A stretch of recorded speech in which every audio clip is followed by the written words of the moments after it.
প্রিয় ছাত্রছাত্রীরা ফিউচার ডিম স্কুলে তোমাদের সবাইকে স্বাগত জানাই। আজকের ক্লাসে আমরা দশম শ্রেণীর গণিতের কোষি থেকে 14-র 5-এর অঙ্কটা করব। দীপু, রাবেয়া ও মেঘা যথাক্রমে 6,500 টাকা, 5,200 টাকা ও 9,100 টাকা মূলধন দিয়ে একটি ছোট ব্যবসা শুরু করলো। ওর ঠিক 1 বছর পরে 14,400 টাকা লাভ হলো। ওই লাভের 2/3 অংশ তারা সমানভাবে এবং বাকি অংশ মূলধনের অনুপাতে ভাগ করে নিলে কে কত টাকার লভ্যাংশ পাবে নির্ণয় করি। দীপু, রাবেয়া ও মেঘার মূলধনের অনুপাত 6,500:5,200:9,100।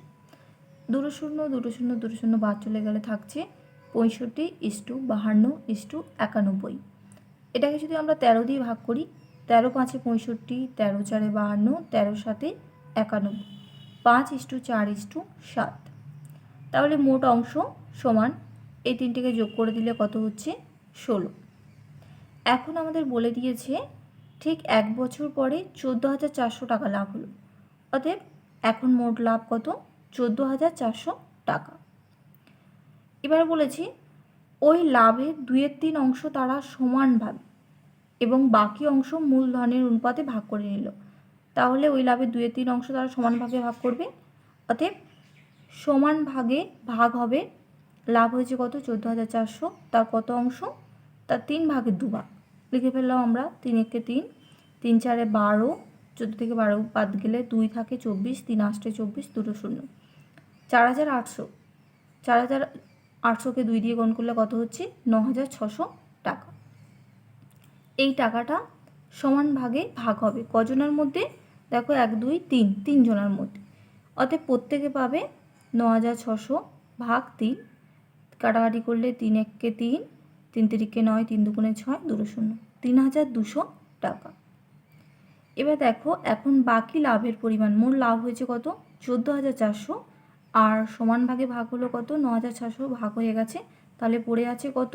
আমরা যদি বিয়োগ করি 14,400 থেকে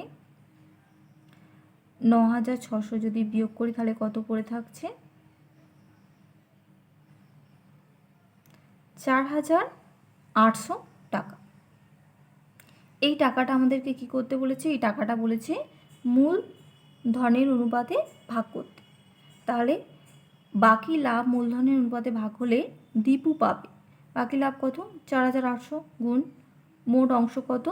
16। তার ক ভাগ দীপু পাবে? 5 ভাগ। লিখে ফেললাম আমরা। 5 16, 16 একে 16, 16 3 48, দুটো শূন্য। তাহলে 3 5 কত? 15 আর দুটো শূন্য, 1,500 টাকা।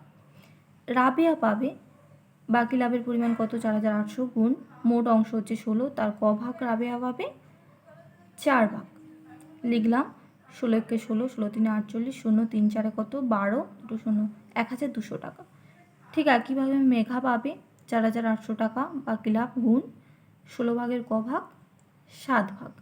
লিখলাম 7 16, 16 একে 16, 16 3 48, 0 7 3 কত? 21 আর দুটো শূন্য, 2,100 টাকা। অতএব দীপুর মোট লভ্যাংশ, দীপু আগে কত করে পেয়েছিল? 3,200 টাকা, আর এখন কত পেল? 1,500 টাকা। যোগ করলে কত হচ্ছে? 4,700 টাকা। রাবেয়ার মোট লভ্যাংশ, রাবেয়াও আগে পেয়েছিল কত? 3,200 টাকা, এখন কত পেল?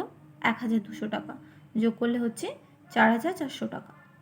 মেঘার মোট লভ্যাংশ, মেঘাও আগে পেয়েছিল 3,200 টাকা, আর এখন পেল 2,100 টাকা। যোগ করলে হচ্ছে 5,300 টাকা।